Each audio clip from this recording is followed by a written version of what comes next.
We are live. What's up? We're doing more healing today. More healing on the 4th of July. It is the 4th of July. It's about 11:30 right now, though. I was gonna go on earlier, but I wanted to come outside and do it. There's a lot of fireworks. You might still hear some fireworks and some firecrackers popping off in the back, but I think we can still do this now. It was heavy earlier. Plus, it was a big, heavy storm earlier. It was nutty, rolling thunder, lightning, some torrential downpour out here in Baltimore and in DC. Felt very dangerous, actually. The lightning was blinding and the thunder was really loud. But it was interesting. I was sitting out on the porch and just enjoying it, seeing the trees swaying and hearing the rain fall. I know that politically, the president, Donald Trump, had a sort of celebration planned in DC.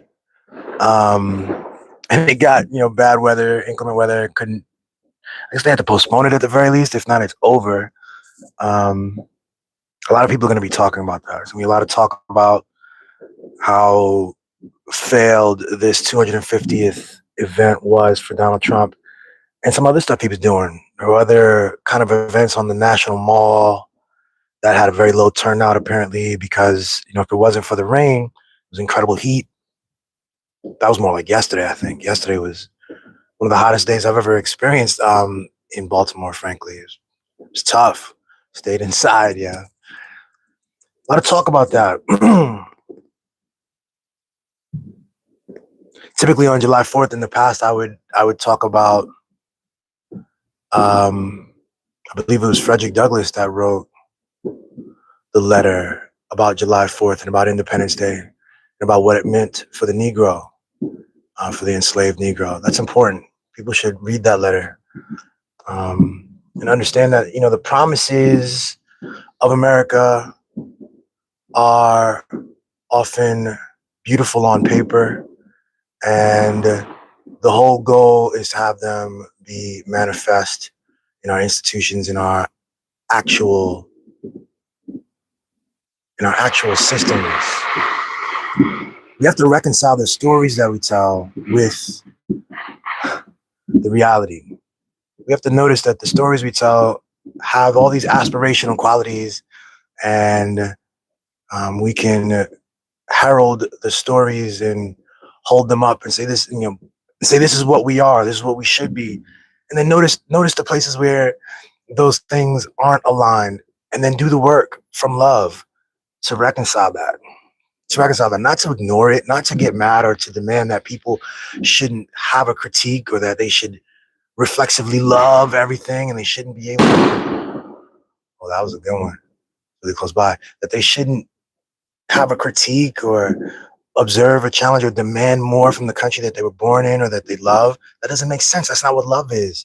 So it's a continuation of, I don't want to get into the political Trump stuff too much. I mentioned it a little bit. Yeah, I do want to acknowledge Independence Day, the Americas, and the 250th anniversary of birthday. I want to acknowledge that, and then I want to continue on the conversation of healing that we've been having this whole time. We've been talking about healing on a very personal level. We've been talking about how healing on a personal level for each of us as humans individually is shows up entirely different. And if you look at someone healing, you are not the description we have of healing. It's very hard to describe because we aren't talking about a thing. We aren't talking about a way of being. We aren't talking about a set of rituals. We aren't talking about a personality trait or a set of symbols that people adhere to. We're actually talking about the relinquishing of those things. We're talking about the shedding of those things. We're talking about healing points to the quiet, finding the quiet truth of the now and of your connection to God before these labels and these identifiers and these markers that give us a sense of the world and give us a sense of ourselves and give us the contrast, us against them, and all of these things. Sometimes I find it really helpful to to say things a few times. I talked about this story before, but I'm going to rehash it because I find it valuable, if not for you, for me, to better say this story. Oh my God. The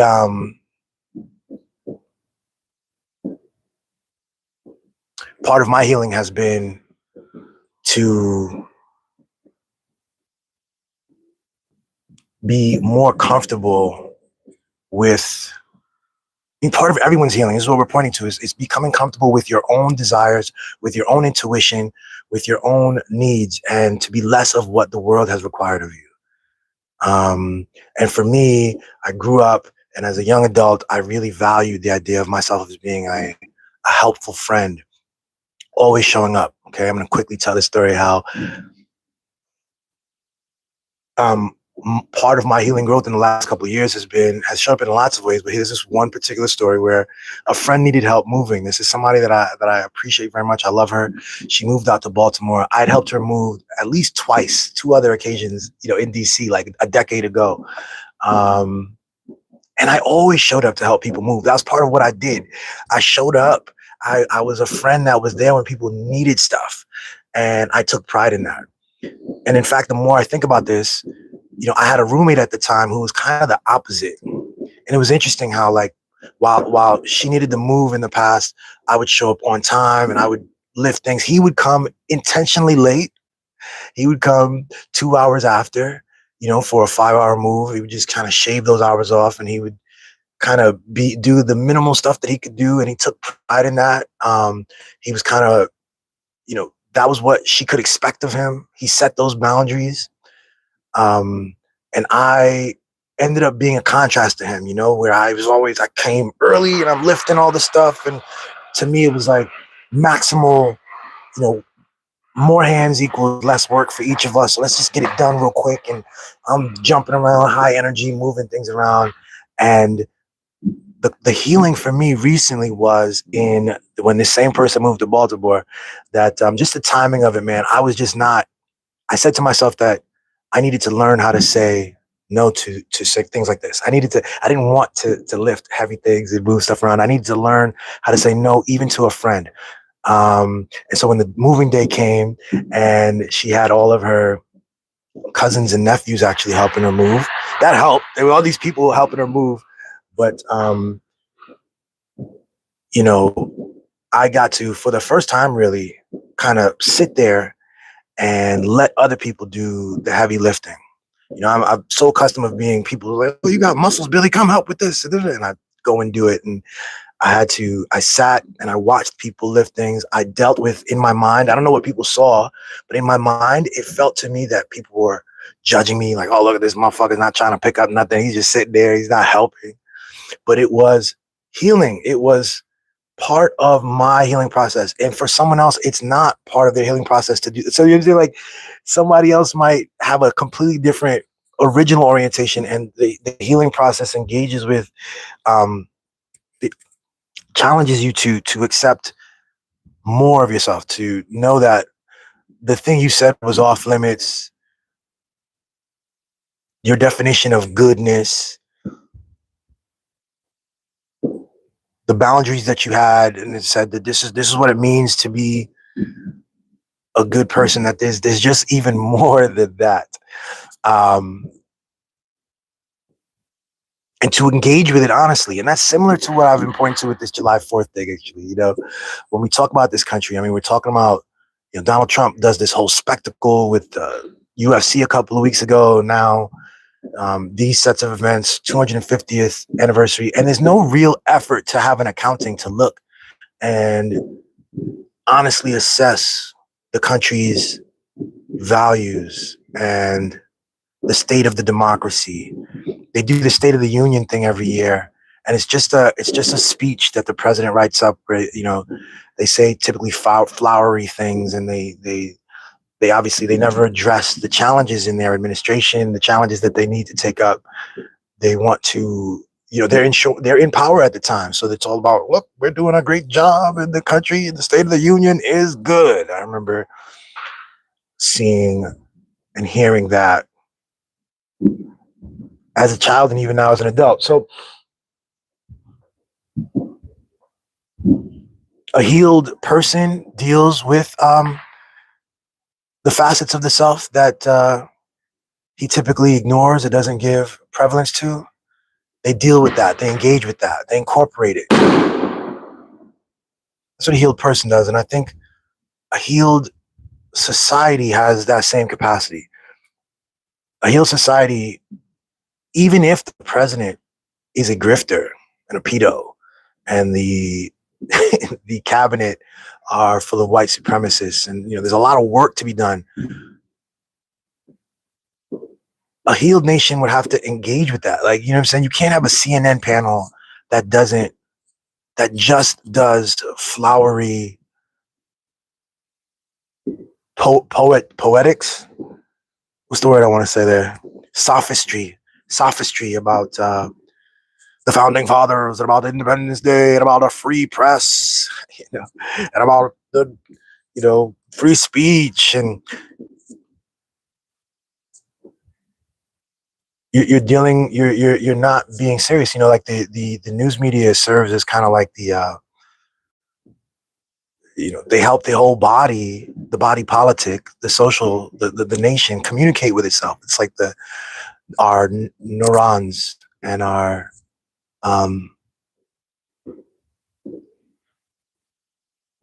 it's like our neurology system, your nervous system. It should be alerting us. It should be helping us notice cancerous events and phenomena. It tells us when we're thirsty. It tells us when we are out of balance and out of tune. We're so lost on that. We're so lost on that. Everyone's interested in performing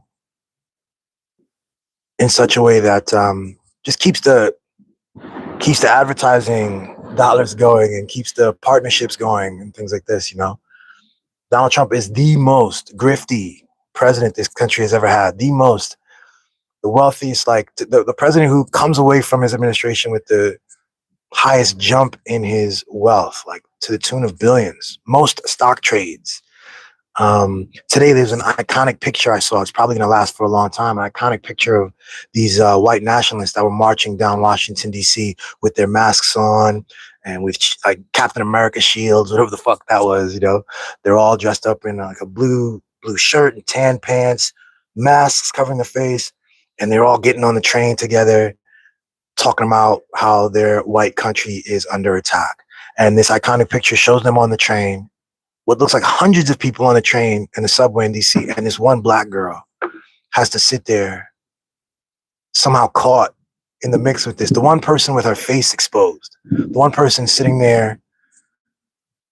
I imagine she got home. I don't know, what, I'm sure there was no physical harm done to her, but the chants and the intentions and the beliefs of those men in that room all around her, all covered with their faces hiding, that she stands there and has to endure a ride on the metro with that in 2026.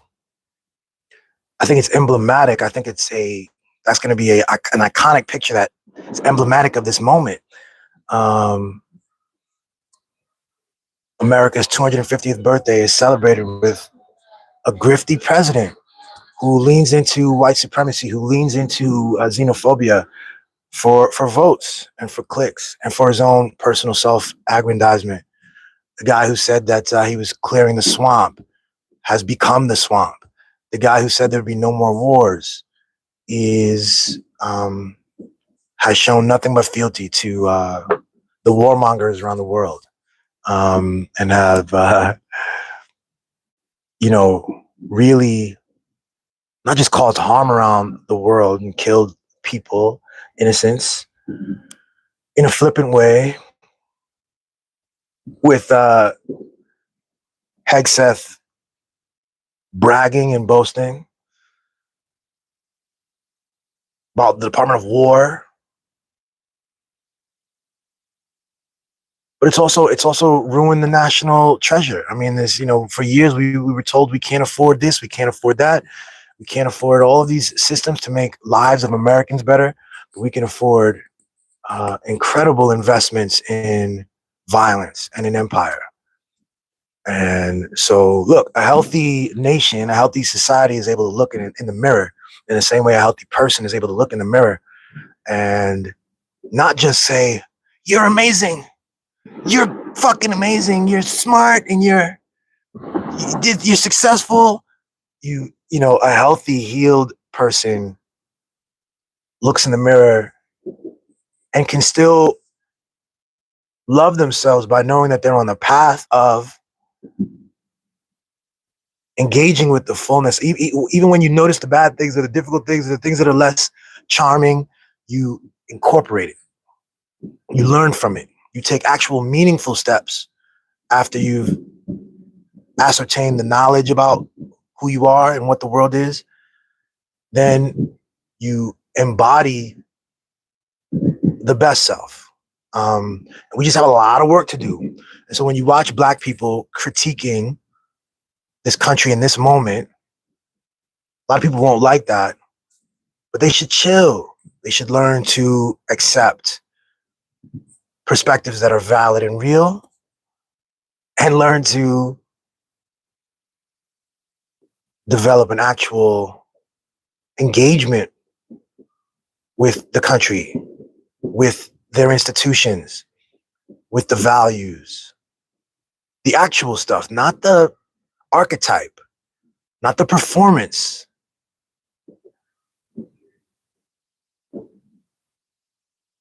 The actual thing.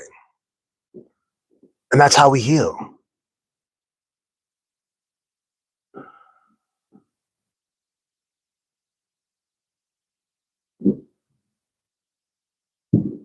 We'll just need simply more truth tellers, and we need to learn how to discern signals from noise, and to build our nervous system back up so that it actually engages and it actually does give us the signals, and we actually can respond to